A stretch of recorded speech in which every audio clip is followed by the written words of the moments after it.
1947 ମସିହା ଭାରତ ସ୍ୱାଧୀନତା ଲାଭ କଲା ପରେ ସ୍ୱାଧୀନ ଭାରତର ପ୍ରଧାନମନ୍ତ୍ରୀଗଣ ପ୍ରଥମେ ଯେଉଁଦିନ ଦେଶ ସ୍ୱାଧୀନ ହୋଇଥିଲା ସେହିଦିନ ଜବାହରଲାଲ ନେହେରୁ ଆମର ପ୍ରଥମ ପ୍ରଧାନମନ୍ତ୍ରୀ ମଧ୍ୟରେ ଗଣାଯାଇଥିଲେ।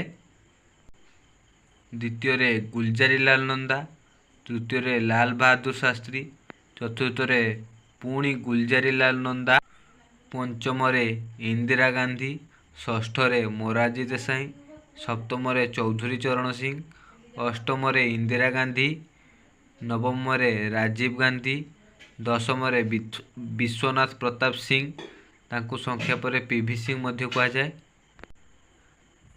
11ରେ ଚନ୍ଦ୍ରଶେଖର, 12ରେ ପିଭି ନରସିଂହ ରାଓ, 13ରେ ଅଟଳ ବିହାରୀ ବାଜପେୟୀ, 14ରେ ଏଚ୍.ଡି. ଦେବେଗୌଡ଼ା, 15ରେ ଇନ୍ଦ୍ର କୁମାର ଗୁଜରାଲ, 16ରେ ଅଟଳ ବିହାରୀ ବାଜପେୟୀ, 17ରେ ମନମୋହନ ସିଂ, 18ରେ ନରେନ୍ଦ୍ର ଦାମୋଦର ଦାସ ମୋଦି ଏବେକାର ପ୍ରଧାନମନ୍ତ୍ରୀ।